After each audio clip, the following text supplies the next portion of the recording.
into that good night.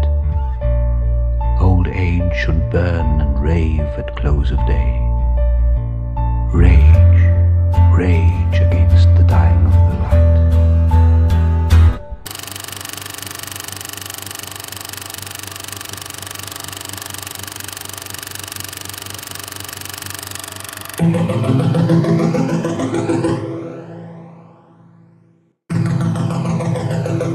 Η οργανωμένη θλίψη και δυσαρέσκεια που σκόρπισε ο καπιταλισμός κατέστρεψε τα τελευταία χρόνια κάθε ελπίδα για μια καλύτερη ζωή. Τι κόσμος είναι αυτός, τον οποίο μπορούμε να αποκαλούμε τρελό, χωρίς καν να γνωρίζουμε έναν άλλον?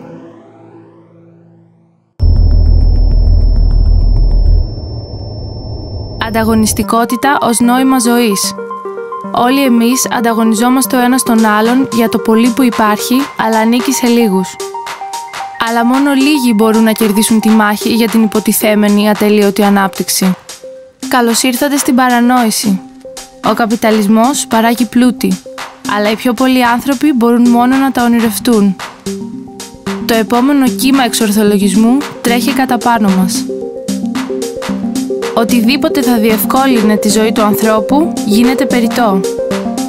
Αυτή είναι η ουσιώδης βίαιη δράση του. Η καλή ζωή για όλους εκφυλίστηκε σε αφελής φράση. Η πραγματικότητα είναι άλλη.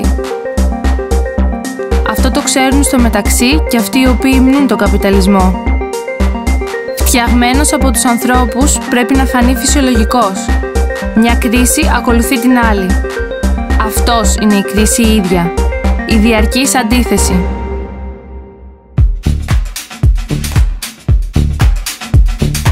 Όπου χτυπάει κρίση, προωθεί μνησικακίες και επιθετικότητα. Τίθονται ενάντια στις μειονότητες. Ενάντια σε Εβραίους, Μωμεθανούς, ομοφυλόφιλους, μετανάστριες, άστεγους, τεμπέληδες. Όποιος χτυπήσει το διπλανό του, δεν μπορεί να επαναστατήσει πλάι του. Είτε με τα ίδια τους τα χέρια, είτε ως επιταγή του κράτους, πνίγονται όλο και περισσότεροι άνθρωποι στη Μεσόγειο. Το αποτέλεσμα στο τέλος είναι το ίδιο. Μαζικός θάνατος. Αλλά η ερώτηση που δεν θα έρθει ποτέ στο νου των φοντεμενταλιστών και ρατσιστών είναι: γιατί είναι ο κόσμος φτιαγμένος όπως είναι? Ως απάντηση ακούγεται η φωνή της νεοφιλελεύθερης κοινωνίας μέσω των ΜΜΕ για ελευθερία παντού. Αλλά τι ελευθερία πρέπει να είναι αυτή? Τα εμπορεύματα ταξιδεύουν ελεύθερα στον κόσμο. Με το σωστό διαβατήριο και αρκετά ψηλά μπορούμε εμείς να ανακαλύψουμε όλο τον κόσμο. Είτε με το σακίδιο μέσω της φαβέλας ή με ένα μαρτίνι στην πιο ωραία παραλία του κόσμου. Αλλά δεν έχουν όλοι μια κάρτα βίζα στο μαγιό τους. Η Γερμανία θέλει να γίνει πάλι παγκόσμια δύναμη, την ώρα που ο Ευρωπαϊκός Νότος βρίσκεται στο χείλος του γκρεμού. Ένα εργαλείο για την επιβολή γερμανικών συμφερόντων είναι η Ευρωπαϊκή Κεντρική Τράπεζα. Δεν υπάρχει μόνο συμβολικά για τον δήθεν μη εναλλακτικό αναγκαστικό χαρακτήρα των τρέχοντων καπιταλιστικών συνθήκων ευρωπαϊκής μορφής, είναι κυρίως συνυπεύθυνη για τις κοινωνικές καταστροφές στην Ευρώπη. 18 Μαρτίου είναι η μέρα της Παρισινής Κομμούνας. Δεν αντιλαμβανόμαστε για πρώτη φορά ότι η καλή ζωή θα έρθει μόνο αν την πάρουμε εμείς στα χέρια μας. Παρόλο του ότι στην καρδιά του τέρατος επικρατεί μια σχετική ηρεμία, σε πολλές άλλες χώρες δημιουργούνται αιστείες αντίστασης εδώ και καιρό. Όχι μόνο στις εκλογικές κάλπες. Το όνειρο ενός άλλου κόσμου μαζεύεται στους δρόμους και στις πλατείες. Fuck austerity.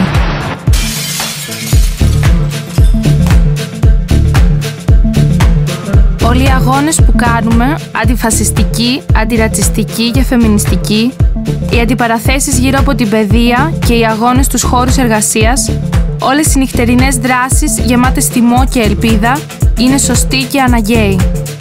Εμείς όμως στις 18 Μαρτίου θα βγούμε στους δρόμους, επειδή δεν θα υπάρξει αποτέλεσμα αν δεν καταλάβουμε όλοι ότι αυτοί οι αγώνες είναι αλληλένδετοι. Τέρμα τα αστεία. Ένας άλλος κόσμος, ένας κόσμος της αλληλεγγύης είναι εφικτός. Αλλά μπορεί να χτιστεί μόνο πάνω στα συντρίμμια της παλιάς τάξης. Ας ξεκινήσουμε με το γκρέμισμα. Η ιστορία δεν έχει τελειώσει.